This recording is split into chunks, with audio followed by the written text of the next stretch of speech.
I love this here. Back to The Voice, Peter Harcher.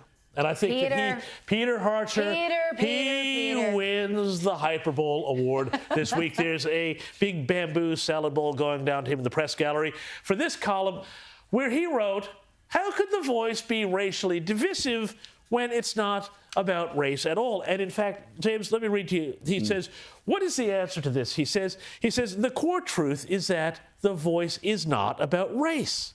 It's about indigeneity. What's the difference? Race is about skin color. Indigeneity is about First Peoples.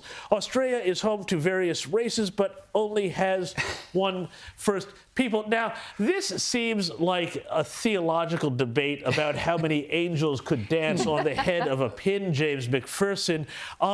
The idea that we're saying that, no, other people have races, but this is about indigeneity. Well, I mean, a couple of problems here.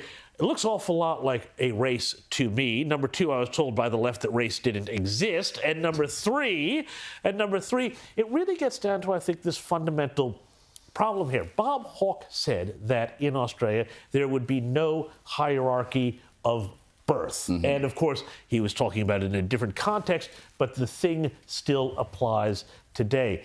James Macpherson, your thoughts on Peter Harcher's take here? Well, good luck with that argument, Peter Harcher. And you rightly point out, the people who are mostly for The Voice, I mean, as soon as they get this referendum across the line, if they do, the next thing is a referendum for a republic because they don't like hereditary monarchy. They don't like the idea that certain people get certain benefits because they were born to a certain group of people. So regardless of whether you want to call Indigenous people First Nations or a particular race, the point is that certain groups of people, according to The Voice, would get special rights, whether it's because of their race or they were here first. The point is it's still unfair. It's not equality. So good luck running that argument, Peter Harcher, but I don't think anyone's going to buy it. Well, indeed. And I mean, I think there's, this whole sort of other thing. And by the way, the name First Nations, that term First Nations, that suddenly the memo went out on the left that we're supposed to use now, that comes directly from Canada. That's a Canadian import.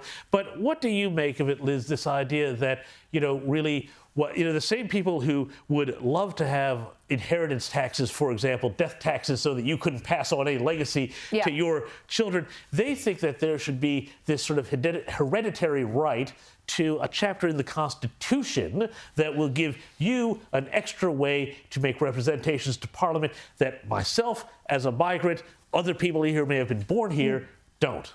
This has got to be one of the most incomprehensive arguments the Yes campaign has wheeled out to date. Reading this entire article is like an absolute word salad. Like, what is he even talking about? He's saying it's not about race, it's about indigeneity. That's a race. Like, it really is when we're talking in the context of Indigenous Aussies, otherwise known as Aboriginals, or any other, if they want to be known as their tribal names, etc. and so on.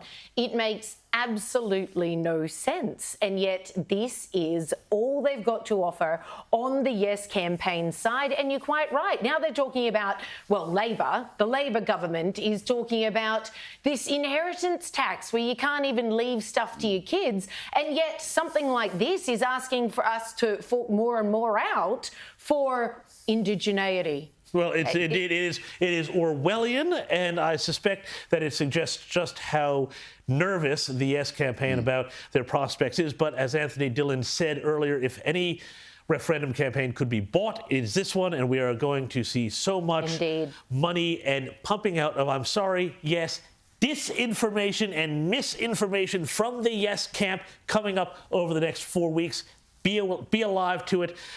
Other news here. James Macpherson. Now, apparently, I don't know anything about pop culture because we were talking during the break and I said, I don't know who this person is, but the very hip with it, James Macpherson is going to tell me, the big square James Morrow, who is Roisin Murphy and why has this person, who I believe is a singer, they've been very good, cancelled. Yeah, she's about to have the #2 album on the British charts, but she made the fatal error, James, a couple of weeks ago. Oh, no, she didn't. Writing something on Facebook.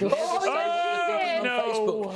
She said that children should be protected from gender transitions. And for that crime, the BBC cancelled a scheduled 10-week special featuring her music. Not only that, but if you go on the BBC, you can't find any of her previous programmes on the radio either. But not only that, her record promoter is now suggesting they won't promote her new album, but they will take all the money from sales and donate it to activists group that support transgendered people. But not only that, James, she has now issued an apology and said she never meant to say on Facebook what she actually said. The point being proved, it's just too costly to say what you actually believe. Well, never apologize, never explain. I always think that that's a good rule for life with these things. But this strikes me as incredibly, it's a totalitarian sort of mindset. One of the things that I've always said is that, the 20th century was the competition between the free world and the totalitarian world. Now it seems like in the 21st century,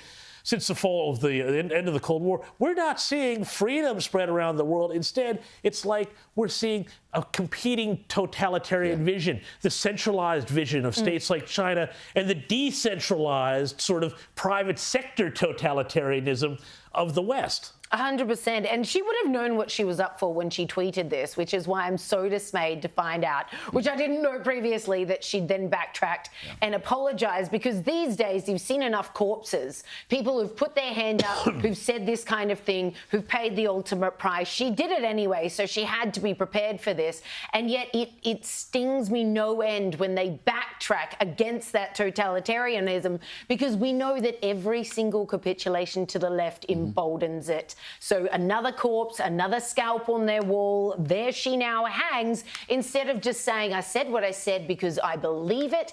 And how in the UK, where they've closed down their Tavistock, their gender reassignment surgery there's been a lot of people coming out nearly every day. We see this week with the Daily Mail, another article saying, I was diagnosed with gender dysphoria within an hour and signed into getting these surgeries done, etc. and so on. All these stories coming out, and yet we're still in a place where you can't say something as basic as what she said. Children need to be protected from this kind of thing, period.